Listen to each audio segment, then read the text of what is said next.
If I'm me and you're you, this must be Thursday. And it's episode 134 of Gracefully and Frankly. I'm Lisa Brandt. I'm Erin Davis. Yep, we're here in our places. Hopefully you're doing whatever it is you love to do while you listen to Gracefully and Frankly. Oh, Lisa, I got to tell you this. I read one of the survey comments, and a woman said that she listens when the show drops Wednesday nights. Most people listen on Thursdays at a decent hour, but she said she listens before she goes to bed. And sometimes she falls asleep, which is boo for us. But then I was thinking, near the end of the show where we go, twits, and the kazoo, and I thought, oh, God, we're waking this poor woman up. Serves her right for falling asleep on us. Oh, that's right. And boy, howdy, do we have a story about twits this week. But we'll get to that as we just deeply inhale the smell of lavender. Yes, the lavender. There is a lavender farm not far from us at Sparta. We go to it every year just to see what's going on. It's kind of neat. But I read that lavender and other essential oils repel spiders. And anyone who lives by the water, not an ocean, I don't think, but the lake, gets spiders. And so we've had quite a few little guys in our, well, guys and gals, I guess, in our gazebo. And spiders in, Lisa out. So we went to the lavender farm and got all this spray and all these other things. So this is an experiment we're trying out to see if the spiders will not come back. We'll see. Oh, you don't have any instant results yet then? No instant results. So far, so good. They're everywhere. They're on the flowers. They're on one of the hummingbird feeders. They're just these little stupid spiders that I really hope we don't have to get the house sprayed for them. They're not inside, they're out. Which is where they belong, right? Exactly, but not in my gazebo, because then they get on me and in my hair, and I scream and I run and I don't sleep. So me and spiders are never going to be friends, ever. I try so hard to understand that, because I know there are people like you who feel very strongly about things like that. And I'm not... I respect them in a weird way, because they make beautiful artistic webs and they catch their own food, which is pretty good. Yeah. They don't have little spider grocery stores or anything. They do all that themselves. And I know they eat insects and all that kind of thing, so I try very hard not to harm them. I will maybe wash one away with a hose or something, but I try not to squish. But I just don't want them around me. I respect that. And good for you for trying to go natural, too. So we'll see if it works. If nothing else, lavender is so calming and pleasant and wonderful. Yeah. It smells fantastic out there. And that's what we got, is this pillow and bedding spray that's supposed to help you sleep. Well, that's not what we're using it for. So we put that all over all the furniture. And then Derek dropped the essential oil all around the top after he cleared the spiders out. We'll look forward to an update from you. Spider update will be coming again next week. I'll let you know. And I know how hard it is for you to even talk about it, because your hatred or phobia is that strong. So thank you. It is. But, you know, these little ones aren't as bad, I must say. I mean, I don't want them on me, but they're not as bad as a big, hairy, ugly one. So somehow they're a little cuter. Okay. So you're sizest. Okay, I think we figured that out. Oh, boy. I am. Yeah, I don't like the ones with the big booty. That's right. Well, I'm in the same boat you were in just about a month or so ago. I'm doing the eye drops 4 times a day, 1 drop each of 3 different kinds, 3 minutes apart. Oh my gosh, it's a real mental challenge just staying on top of eye drops, as I've been preparing for cataract surgery today. Now, I'm not as lucky as you. I only get 1 eye done, because they will only do 1 eye at a time. Oh, yeah. I guess it is more prudent to do that. They want to see how it goes. Yours just nailed them in and said, get out of here. And that's right. Yeah, it's just a different philosophy. They just don't want to see you a second time where I went. So it's like, you know, you pay your money, you take your chances, and away you go. And then the tent moves on to another town, right? That's right. That's right. Yes. Yeah. How are you doing, by the way? Really well. I mean, my eyes are still sensitive, but that could go on for another year. They're just not used to having so much light in them, which is, of course, what allows you to see better. So, no, everything's going really well. I just love being able to sit across from somebody and not have glasses on and see their face. Yeah. It's really cool. I'm looking forward to it, and thanks for leading the way with that. Oh, sure. I'm your canary in a coal mine. Yeah, that's for sure. Well, I was so excited last week, and I was listening back as we were getting the show ready to air because of those points about coffee. And I even heard the one about coffee helping you to live 9 years longer, provided you drink it black. And we got a lot of responses about that. And it really kind of hit home because so many of us do love our coffee so much. But this week is something else we love to drink, and that is alcohol. A story out of the New York Times that compiled a whole bunch of research that you may or may not want to hear. I want to hear it because I don't drink. Yeah, me too. How many years? How many years since you drank? Help me do the math. 1989. Wow. So, wow, 36 years? You know, it's funny. I don't count because I'm not in a program. And in programs, you count and they make a big deal out of it. And I just walk around with my 36 years and nobody cares. One day at a time. Exactly. You're not the kind of person who benefits or feels like they need a 12-step program or whatever. And hey, you know you. And that's what's important. Oh, but you know what, Erin? I don't want to go too far off the beaten path here, but I think if somebody had said to me back then, come to a meeting, we'll be able to help you and surround you with some support, I would have gone. I just did not know anybody. Everybody around me drank. Yeah. So it was more out of necessity than not thinking I needed it. I literally wasn't aware of it. Yeah. So, I mean, I'd heard of AA, but Right. And that was for old people. I think I really would have benefited if I knew somebody who would have taken me. So Yeah. I get it. It's a wonderful program. It really, truly is. And we're not supposed to even talk about it. So we'll just move on from that. But Right. wink, reach out to me if anybody wants to find out what I won't talk about. Okay. So you have a big anniversary, though. 6 years. 6 years of one day at a time, my dear. 6 years is amazing. Well, thank you. I'm more excited about my sister who's hitting 1 year at the end of this month. And That's it's just, awesome. it is terrific. The first time around, I was 10 years sober and did it on my own. And like everything else, it seems, I screwed it up. So Oh, it helps to have that support, especially now that we're learning more and more about the dangers of drinking and how easy it is to just kind of slip into one more.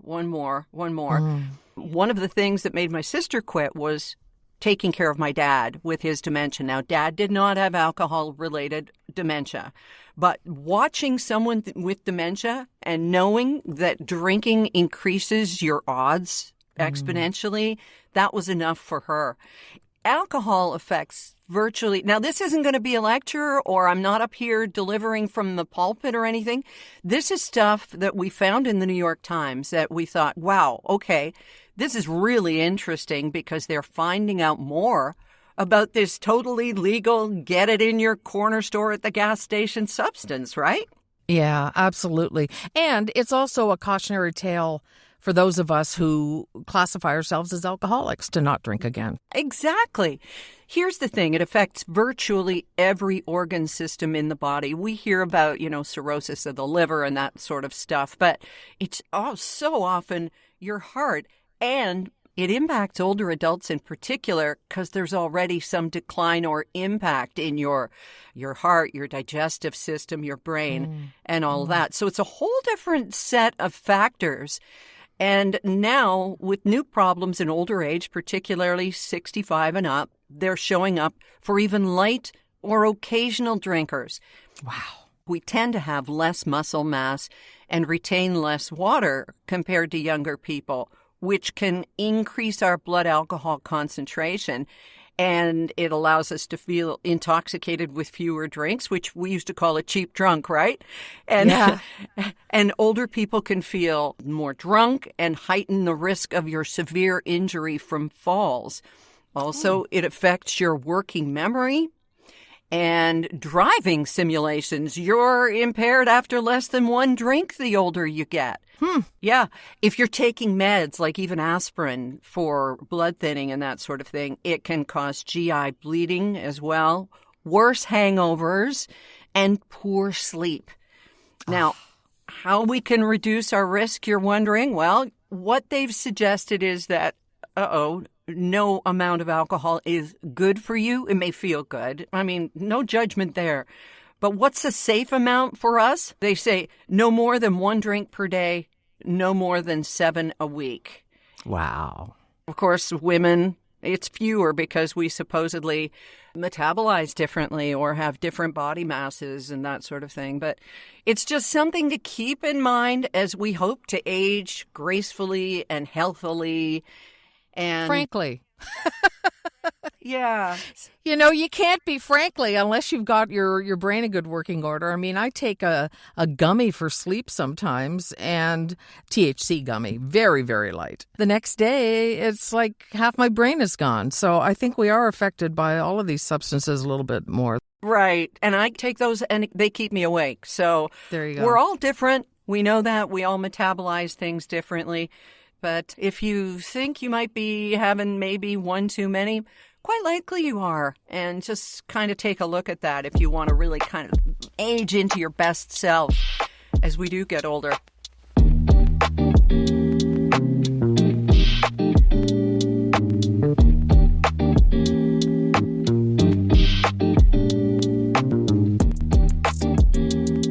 That was a question we asked on Gracefully and Frankly on our Facebook page the other day. I posted a woman who said, I'm no longer 68, I am at level 68. And the response we got from people is going, yeah, okay, level 62, we're leveling up. And that really kind of hit everybody in the right place. Oh, definitely. I think there's just the way we look at it. It comes from us. My brother said something kind of wise the other day, and I don't know where he got it from. It wasn't his. But life comes from you. It doesn't come at you. The way we present ourselves and the way we look at our age is going to radiate through us, right? Yeah, it's true. The question that we asked was, okay, this meme also said, I want old age, blah, blah, blah, blah. And I thought, but we're not old. When do you think you're old? And a lot of the answers said, don't call me elderly. We're Right. not elderly. And we've all been, you and I have both been embryos in the newsroom calling a 60-year-old an elderly grandmother or something. And it's like, no. Yeah, and we've talked about how we discuss that in some newsrooms and how, the 20-somethings always have to be reminded that 60 isn't elderly. But there was a post I saw this week from a woman named Mary Molly O'Brien, and she said, working on a theory that basically goes, the first time a trend in pants drastically changes and you don't like that change, you are no longer young. But the first time I thought that I might be getting old was when a style of pants that I used to love when I was a kid came back, or a style of shirt. And we've seen bell-bottom pants come around probably at least 3 times by now. Yep. You know what I don't like, though? I made a self-deprecating remark, and I wish I hadn't done it to a server in a restaurant. And I said something like, oh, this will be more comfortable for my old butt, or something like that. And he just broke out laughing. And I thought, yeah, he thinks I'm ancient. I'm not going to do that again. That was on me. I'm finding myself doing that more often, Lisa, leaning into making old jokes about myself when I am fighting it. I am not aging gracefully. I am aging... not spitefully, but what's the word? I'm going to fight to stay as healthy as I can, to keep my skin wrinkle-free and all that. I'm not anti-aging. I'm pro-great aging. Right. And in getting ready for my cataract surgery, I got to tell you, a nurse who was just a hoot, she was taking my blood pressure, and she said, you've got the blood pressure of a teenager. And I thought, like who? Benjamin Button? I don't know. That just completely made my week because it isn't something that slathering on cream will do, or buying the latest this or that, or hair demetallizer and the stuff we were talking about last week. Right. Yeah, and that's a really good sign. Like, that is true, genuine health. That's not just looking younger or whatever. That is youthful health. Good for you. I'm grateful for that. And part of the reason, not only not drinking, which added to my age, my face, I looked terrible. I was emailing with someone this week and she's stopping and I said, just take a picture of yourself this morning. And then in a month, take another picture and look at the difference. It really does show, and I don't know whether it's an inner glow or not, but a lot of it has to do with sleeping well. And, we've got a lot of things to credit for that. Maybe your lavender, but most definitely the Envy pillow. The Envy pillow becomes such a habit that you don't want to be without it. We can't rough it anymore and just make do with any old pillow for the night or the next morning. I know I feel it in my neck because my ear is butted up against my shoulder. And because of the way you have to sleep, it's just not right. What is your ear doing near your butt, near your shoulder? Oh, my goodness. What? Hey, I'm more flexible than you think. I guess so. She's got the flexibility of a teenager. Back seats. How did we do that? Anyway, Envy pillow. Envy pillow. You don't have to be trying to age gracefully, but it sure does help. And with their beautiful ergonomic shape and the quality of the pillowcases that is cleaning while you sleep and getting rid of those little mites that, Lisa, nobody likes. No. You can find out more at Envy Pillow, envypillow.com. There's a whole gamut of stuff to look at there. And if you use the code GF, you get 10% off.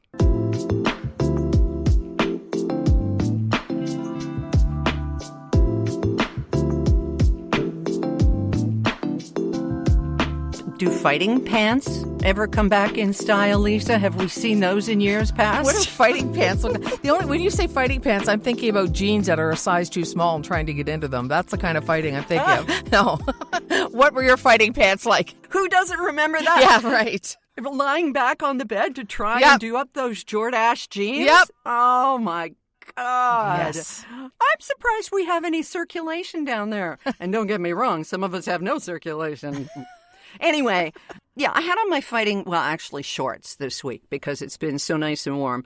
About two things, and one of them I've mentioned before, seeing the American flag flying in Sydney. I actually wrote to town council, and on Monday morning I got an email back saying, rest assured this will be passed on to the mayor and council. So that's good. That's Excellent. A nice thing about living in a small town. Yep. And I know if I want to go see the mayor himself, I just go to the bookstore. Tanner Books on Beacon Street here in Sydney. That's neat. Isn't that great? Yeah. Yeah, and say, why isn't my book still in the window? And the other one was a great big chain here on the island called Thrifty Foods. They had their electronic flyer, come out on the 2nd last week, day after we're all feeling all red, white, and proud about Canada. And one of their featured sales was California peaches or nectarines. And Lisa, it just hit me all wrong. Well, aren't you living not far from the mecca of peaches and nectarines in Canada? Nectarines, anyway. Okanagan. Yeah. Yeah, the Okanagan. Peaches and, cherries. Wow. Yes. That's surprising to me. I mean, you've taken me to Thrifty Foods, lovely stores. Mm-hmm. Why would they not be using local? I don't know. I have to think that contracts were written 2-3 years ago, and you have to work out that contract or continue the shipments, that you can't just stop them and say, no more. We're only going to try and source from Canadian growers. Right. But promoting it, Lisa, I don't understand putting it in the flyer when right at the top it says, proudly Canadian. It just doesn't pass the smell test. So what did you get back from them? A form email. Oh. Yeah. We are always looking for the best prices for our blah, blah, blah, blah. And I thought, no. So I shopped somewhere else for my Canadian romaine the other day. I'm just doing little things at a time. In addition to boycotting Amazon Prime this week, of course, Prime Days. Me too. Yeah. Not a thing to do with that. The only thing that I will still do, I cannot find cauliflower from anywhere but the U.S., and this is one of my staple foods, so I do buy it. Not even frozen? You can't get frozen Canadian? I have seen frozen riced cauliflower, and I do get that sometimes. But yeah, I know. It's just not the same. It's one of those things that if something somebody loves so much and was such a big part of their life is American, what are you supposed to do? I'm not that strong. Well, it is, I'm not going to say brave, but I think it is a little brave to admit that, because there are going to be some things that some of us just slip on or are doing because we have to. But it's also making us try different things, too. I guess there's not really a substitute for your cauliflower, though, is there? No. So is this what our 60s are like now, where we start being not raging grannies, because granny is such an old term, but you know what I mean? We start really stepping into having a voice. In other words, we're all out of F's. And if something's wrong, we're going to call it out, right? Yeah. But there's a part of me that just sees that 20 or 30 something going, Karen's complaining, or Aaron's complaining in this case, and they just roll their eyes and into the trash it goes, click. Yeah, but there should be, in my opinion, some respect for what you're doing rather than just going on social media and saying these people are idiots, they should never have done this. You actually took the time to do something more effective. Like, I don't know how people think complaining on social media is effective. Right. But you know what I mean? Like, at least send them a note and say, look, this is what I'm thinking. Criticize in private, praise in public. However, the fact that they only sent you a form letter is definitely worth shouting about. Yeah, well, I don't think you're being a Karen at all. I think you're being, and it certainly wasn't a Karen letter, because that would have just been, you guys are idiots. I'm never shopping there again, and I hope your boat rots out. I don't know. I hope your wheels all rust on your carts. Yeah, that's not what we're doing. And is the next step joining council? I don't know. Just stepping into our place of not authority, but of experience and of wisdom. And that's all we can really hope to do.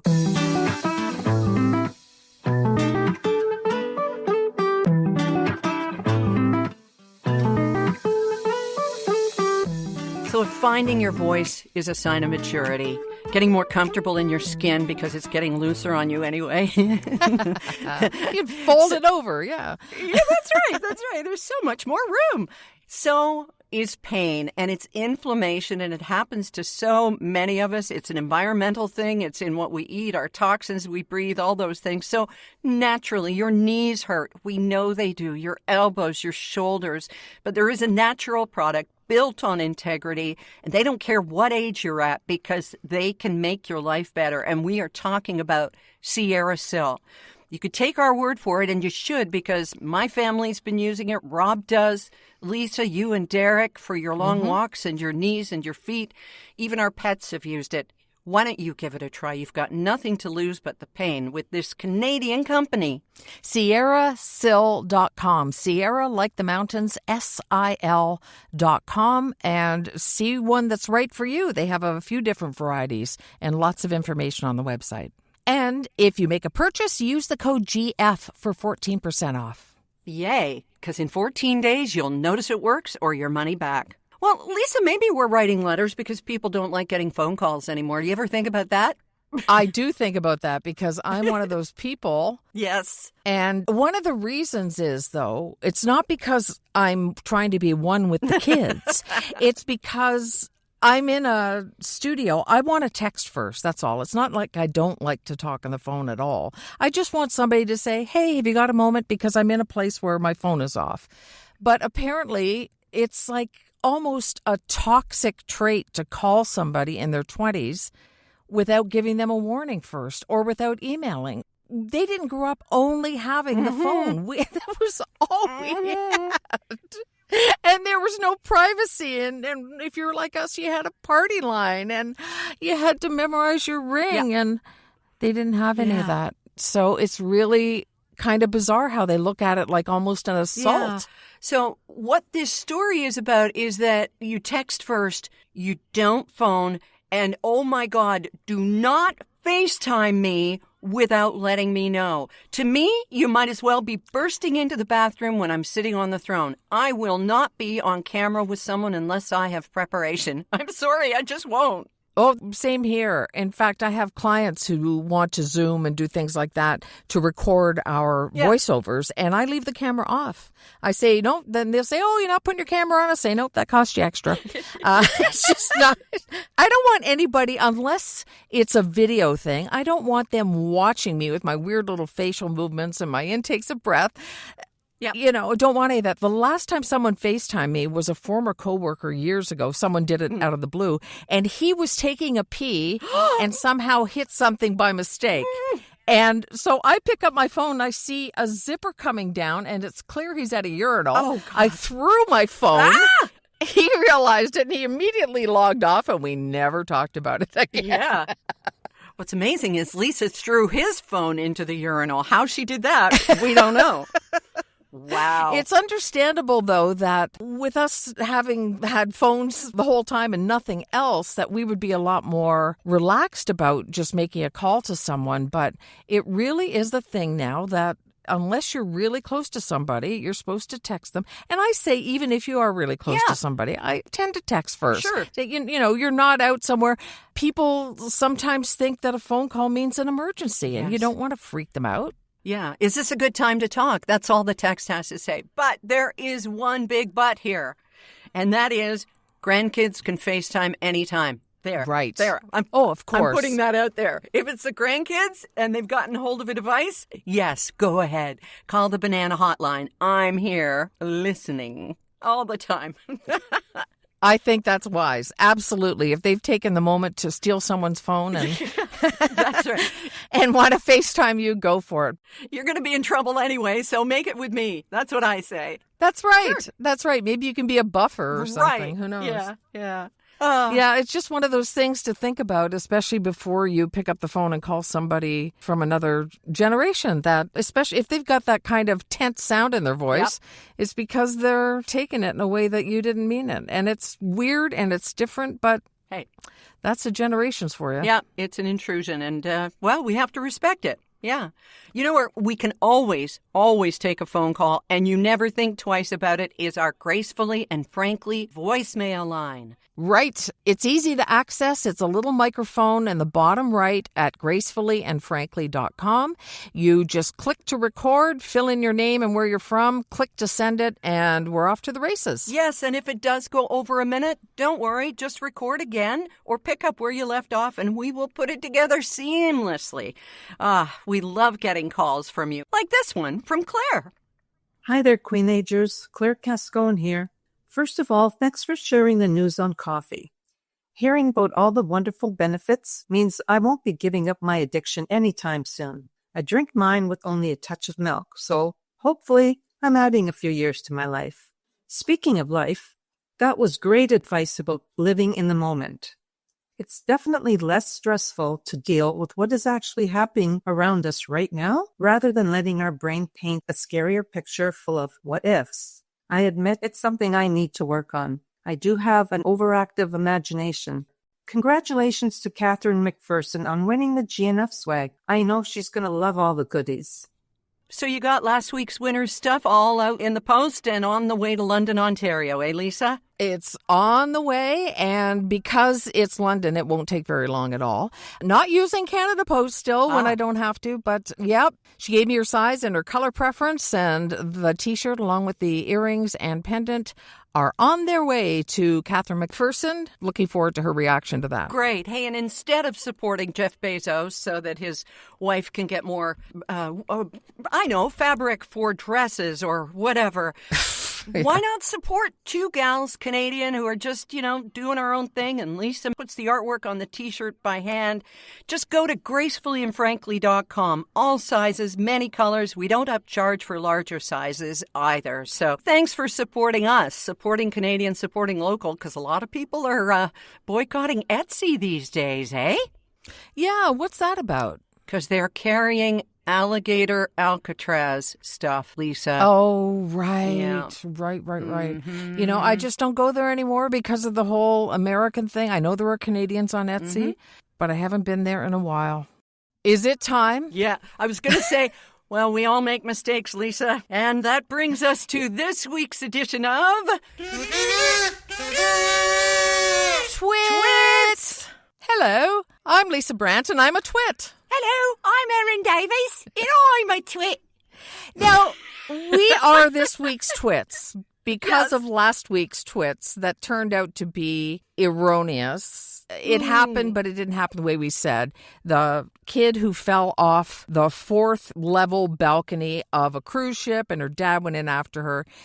Even though an eyewitness told NBC News that the father had put the girl up on the railing, that was not the case. And we got caught in that.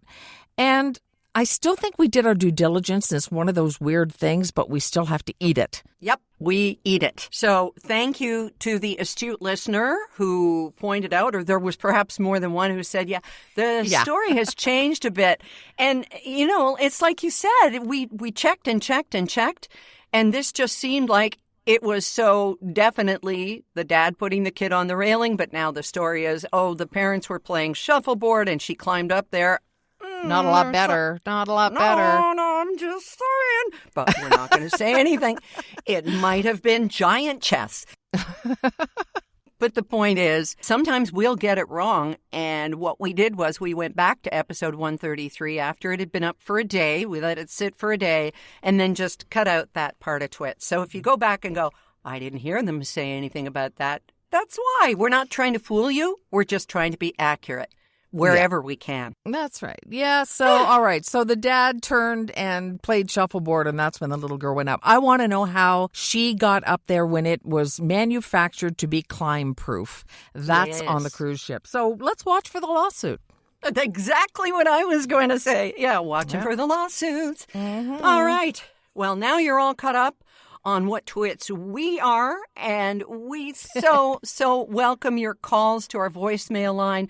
Thanks, Claire, this week. Maybe it'll be you next week, but we just love having your input on the show. All right, Winky, I'm going to get out of here with my one, it'll be one good eye after today. Right. And then how long before your other eye is done? Another month or so. Okay. And we shall see you, sort of, next week, okay? Yeah, camera's off. You didn't pay for this, honey. I know. Listen to you with your side hustle. Oh, geez. Yeah, you got pay extra to see all this. Yeah. Talk to you in a week.